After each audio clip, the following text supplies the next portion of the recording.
Hi, my name is DJ Shaan and I am an NFT artist. Check out my NFT at nft.wazirx.com. It goes, I think, beyond just a generic inspiration that people say, oh, I find it, in the sound of rain or whatever. A lot of the time it's in the middle of the night. I'll kind of get a random vibe, a random thought in my head, and I'll write it down and the next day work on it. So my inspiration is not really found in a particular place. It's found very randomly, to be fair. But the biggest, I think, inspiration is when I start challenging myself, finding it a very hard time, and that time I'm trying to distract myself. So I think of ideas, I think of music, and then randomly something will come along, and I'll take a voice note or just write a note down on my phone that, oh, this was a good idea, and the next day work on it. Sometimes I forget about it, to be fair. Sometimes I'll bhul jata hu, and I didn't realize a couple of months later, I'm like, oh yeah, that was an idea. But then by the time that inspiration is gone. So there's no specific place. It's all over the place, literally. I've been creating music since so I started DJing in 2010, but that's not when I started creating music. I started creating music really 2 years later or so. I released my first song in 2014, if I'm not wrong. And yeah, 2014 I released my first song. So in around 2013, 2012, I started exploring that aspect, because at that time, for 2 years of my career, it wasn't nothing to do with music production. You were a DJ, you were a good DJ, that's it. But then DJing evolved into music production, and to actually release music as a part of it. And that's when around 2012, 2013, I started dabbling into production, understanding it, learning from other DJs, going to a production school. And yeah, so to answer your question, around 2012, 2013, I started touching production, really produced my first song around 2013. Primarily I use Logic Pro. That's the main DAW, and within it there's a lot of smaller tools that you'd use. One of my favorite tools while starting out, because I was making really progressive house or trance music, was LFO tool, which is just basically a sidechaining tool. LFO tool, no, yeah. I'm so confused half the things. It was a sidechaining tool that I used that really helped. It's kind of like a hack to my production, I could say.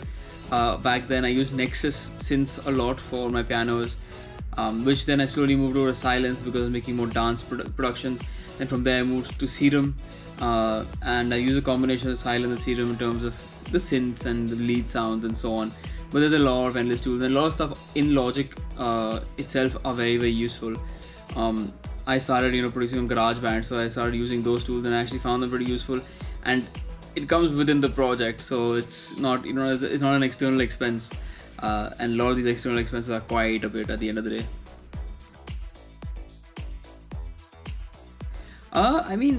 To be fair, it was very sporadic. I started learning about that kind of world only this year. I think it really got hyped up this year, to be fair.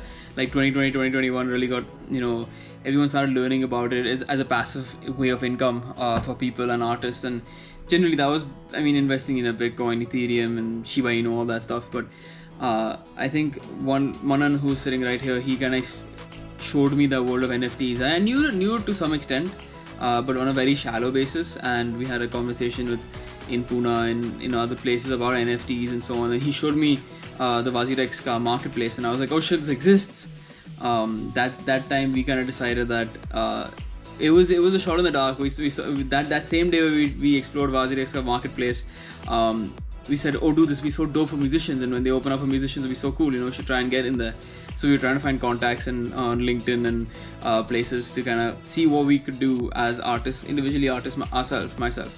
And that same day, all opened it up to musicians and put up a Google form where we could input our data and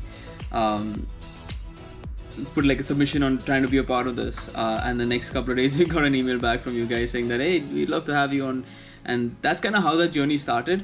We saw the potential of what NFTs can become and can be for people, and including artists ourselves, especially during these times when we don't have shows, don't have things that are happening really live.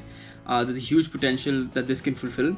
And it was just a shot in the dark in terms of, we was like, oh yeah, we cool if we were musicians, and suddenly musicians were available. That thing was available for musicians, and we were like, oh, okay. And then we kind of submitted our information, and then the entire team got in touch with us, and it's been a fun journey till now. And I think we're really excited to put up the first NFT that should be coming up soon. it'll make it a lot more fun. The journey, I don't have to put up a whole damn song with all the legalities behind it, and obviously I'll have to like get it confirmed by my label that I'm doing such a thing, but it just makes my life easier in terms of firstly making money. It's a different form of income, and I've always been like the financial guy. I've always been like, okay, where am I getting my form of money from? Because at the end of the day, that same money gets marketed and reinvested into the career. But I think it's accessibility for one. It just makes it a lot more fun. I can do a lot more different things with it as compared to what I would do while releasing music.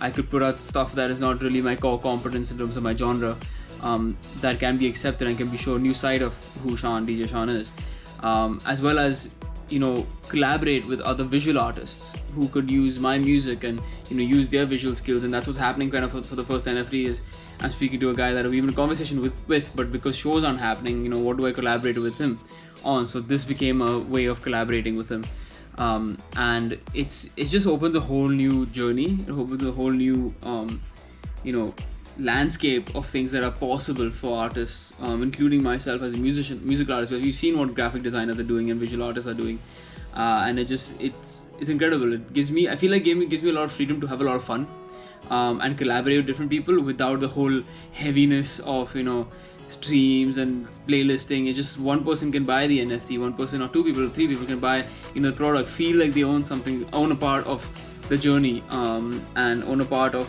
art that has been exclusively created, and that's kind of cool, to be fair, because normally you would have a piece of art which is a music piece released, and it's owned by everyone. Everyone who saves it to their playlist feels like they own it, they own a part of it, which is awesome as well. But I think having this different world completely is kind of cool. It's like an auction place. It's kind of exclusive. There's only one piece out there, and when you have that one piece of something, it always makes it way more special. Like I have a painting of Sir Alex Ferguson, who's the next Manchester United manager, which is only one piece with me and one piece with the artist, and that makes it like so much more valuable. It makes it so much more exciting to show off as compared to having a painting that's owned by thousands and millions of people.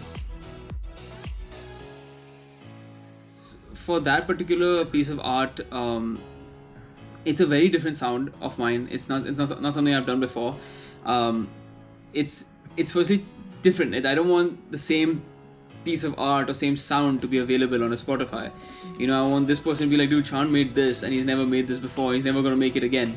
And the biggest thing is that we're also, as I mentioned, we're collaborating with visual artists as well.